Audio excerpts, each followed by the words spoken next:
Bonjour à tous, aujourd'hui nous allons suivre un tutoriel pour remplacer la vitre et l'écran LCD sur un iPhone 6S. Alors attention, la vitre et le LCD ils sont assemblés ensemble en usine, vous ne pouvez pas changer l'un sans l'autre sans outillage professionnel. Alors il s'agit d'un montage avec un écran nu sans les composants.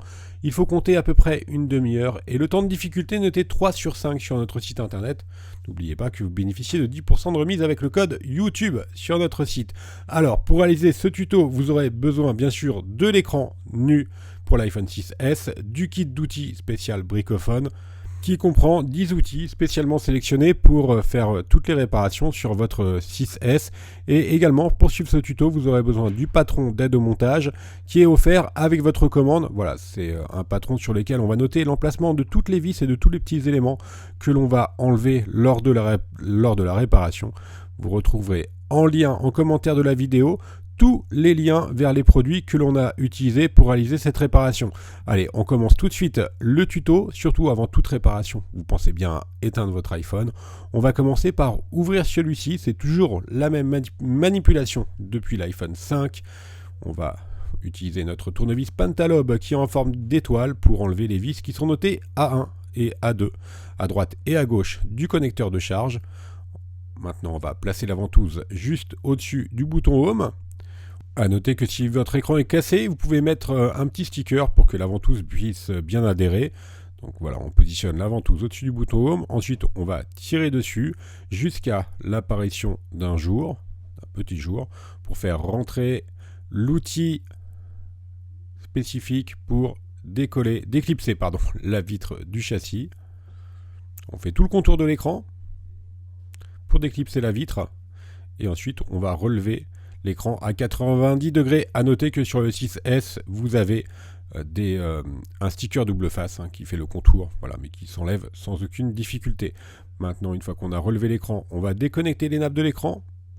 Pour avoir un accès aux nappes de l'écran, on va enlever les 4 vis notées de B1 à B4. Ce sont des vis cruciformes. Alors attention surtout, il ne faut pas les intervertir. Donc repositionnez-les bien sur la plaquette d'aide au montage, car elles font toutes une taille différente. Et si vous mettez une vis qui n'est pas à son emplacement d'origine, vous risquez d'endommager la carte mère qui est juste en dessous. Donc voilà, vraiment faire attention à ce point-là. On a enlevé la dernière vis. Et maintenant, on va pouvoir retirer la plaquette notée dièse 1 qui cache les nappes de l'écran. Avec la spatule, on va déconnecter les 3 nappes de l'écran. Donc il y a la nappe du LCD, du tactile et la nappe de la caméra avant. Maintenant, on va pouvoir travailler uniquement sur la partie écran. On va récupérer l'écouteur de l'oreille, donc le buzzer et la nappe FaceTime. Pour cela, on va enlever les 3 vis notées C1, C2 et C3 qui sont juste en haut. Ils maintiennent une petite plaquette. Donc ce sont encore des vis cruciformes. Là également, elles ne font pas la même taille. Donc veillez à bien les positionner sur le patron. Par contre, là, si vous les mélangez, c'est pas très grave. Ça risque pas d'endommager votre téléphone. Une fois qu'on a enlevé ces 3 vis, on peut retirer donc la plaquette. Et maintenant, on a un accès direct à la caméra avant. Avec la pincette, on va déplier la caméra avant et enlever l'écouteur de l'oreille. Maintenant, on va s'attacher au capteur. On va déclipser les capteurs, les 2 capteurs, proximité et luminosité. Et en dessous, vous voyez le micro d'ambiance qui est couleur dorée, cuivre. Maintenant, on peut retirer la plaquette, la nappe de la caméra avant. Maintenant, on va s'intéresser à la plaquette du LCD qui protège le LCD. Cette plaquette, elle est maintenue par les vis notées E. Donc, il y en a 8, notées de E1 à E8. Ce sont toujours des vis cruciformes. Toutes les vis au niveau latéral font la même taille.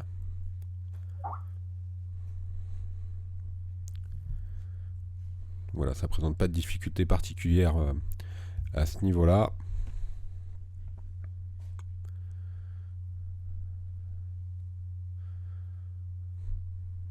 Donc on enlève toutes les vis pour pouvoir ensuite enlever la plaquette métallique. Alors sur le 6S, il y a 2 plaquettes métalliques. La première qui protège le LCD et celle du dessous qui en fait sert pour la fonction 3D Touch. Voilà, on retire la plaquette métallique. Maintenant, on va s'intéresser à la partie basse du téléphone et on va déposer la nappe et le bouton Home qui est intégré à la nappe. Toujours le même principe, il y a une plaquette à retirer et la plaquette elle est maintenue par 2 vis notées D1 et D2.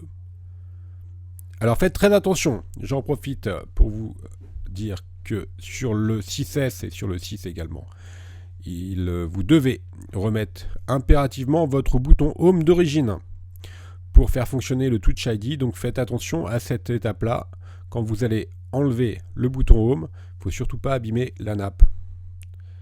Ça ne présente pas de difficulté parce que la nappe elle est très légèrement collée, donc elle s'enlève très facilement. Mais voilà, cette étape-là, vous voyez, il faut vraiment faire attention à ne pas abîmer la nappe. La nappe elle est propriétaire à votre téléphone. On enlève la nappe du bouton Home et le bouton en poussant dessus tout simplement. Et maintenant on va pouvoir passer directement à la partie remontage. On prend donc notre nouvel écran et notre ancien écran. Et on va devoir repositionner quelques petits éléments qui sont en haut. Le clip de la caméra. Également le clip de l'écouteur interne. Le clip des capteurs de proximité et luminosité. On replace maintenant la nappe du bouton Home et le bouton Home. On va la reclipser. Faites attention, il y a 2 petits détrompeurs, donc vous ne pouvez pas vous tromper. On va reclipser la nappe. On remet la plaquette, qui est maintenue par 2 vis cruciformes. Maintenant, on va remettre la plaquette du LCD, qui est maintenue par les vis notées E.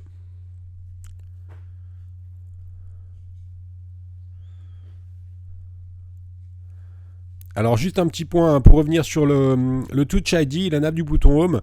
Je vous disais tout à l'heure que la nappe du bouton Home elle est propriétaire à votre téléphone. Ça veut tout simplement dire que si vous pouvez la changer la nappe du bouton Home, c'est pas le problème. Mais si vous changez la nappe du bouton Home, vous n'aurez plus la fonction Touch ID sur votre téléphone. Et ça peut également poser problème lors des restaurations.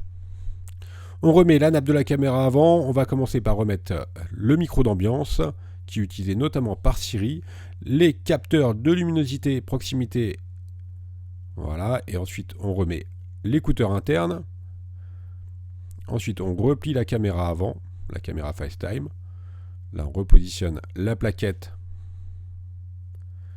et on n'a plus qu'à revisser avec les vis notées de C1 à C3. La plaquette de l'écouteur. Alors à ce moment-là, faites bien attention, bien sûr, tout doit parfaitement rentrer, ça ne doit pas dépasser. S'il y a quelque chose qui dépasse, c'est tout simplement parce que vous avez mal positionné vos capteurs ou la caméra, donc vous refaites le montage de la nappe de la caméra avant. On n'a plus qu'à remettre nos 3 nappes de l'écran. Là également, faites attention aux nappes de l'écran. Il faut vraiment bien sentir le petit clip au doigt. Là, on remet nos vis notées de B1 à B5. Là également, comme je vous le disais, si vous avez un doute, si vous avez mélangé ou autre, le mieux c'est de ne pas les remettre. Ok, c'est pas très grave, c'est juste une plaquette qui maintient les nappes, mais il faut vraiment être sûr que ce soit les bonnes vis au bon endroit. On reclipse l'écran, on referme l'écran avec les 2 vis Pentalobe notées A1 et A2. Voilà, vous avez fini la réparation. Je vous remercie de votre attention. N'oubliez pas que vous bénéficiez de 10% de remise avec le code YouTube sur notre site internet. Vous retrouverez également plus de 100 tutoriels photos et vidéos pour réparer les smartphones et les tablettes. Merci à tous et à bientôt pour de nouvelles vidéos.